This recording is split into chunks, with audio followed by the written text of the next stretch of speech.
Well, the structural elements of personality might be regarded as the implicit structures that govern your perception and that tilt you towards certain kinds of behaviors. I can give you some examples. We can talk about the Big Five model just briefly.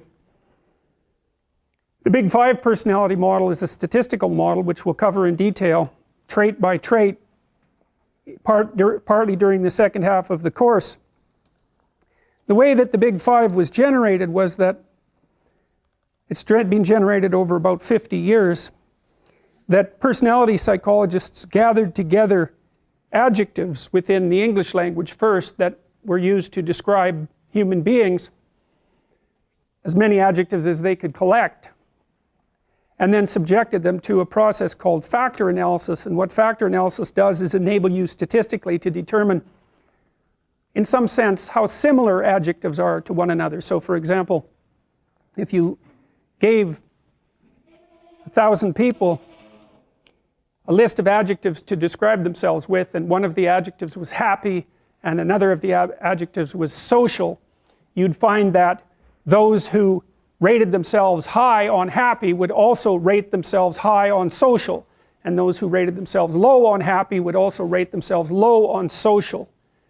And by looking at those patterns of covariation, you can determine what the essential dimensions are of human personality. One of the dimensions is roughly happiness. That's extroversion. Another dimension is neuroticism.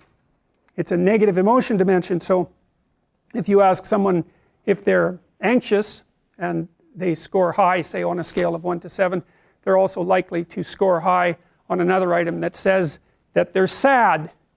And it turns out that negative emotions clump together, and so that people who experience more of one negative emotion have a propensity to experience more of all of them.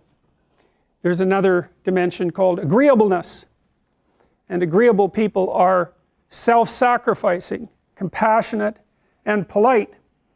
If you're dealing with an agreeable person, they don't like conflict. They care for other people. If you're dealing with an agreeable person, they're likely to put your concerns ahead of theirs. They're non-competitive and cooperative. It's a dimension where women score more highly than men on agreeableness across cultures, including those cultures where the largest steps have been taken towards producing an egalitarian social circumstance, like Scandinavia. Actually, the gender differences in personality there are larger than they are anywhere else. Another trait is conscientiousness.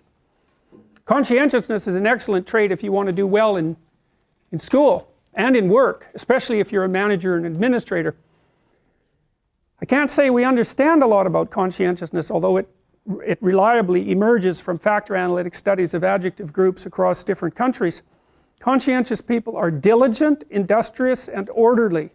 Their orderliness tilts them towards political conservatism, by the way, because it turns out that your inbuilt temperament, your inbuilt personality, which constitutes a set of filters through which you view the world, also alters the manner in which you process information and influences the way that you vote. And so you might say, and I do believe that this is true, we've been doing a lot of research on this as of late,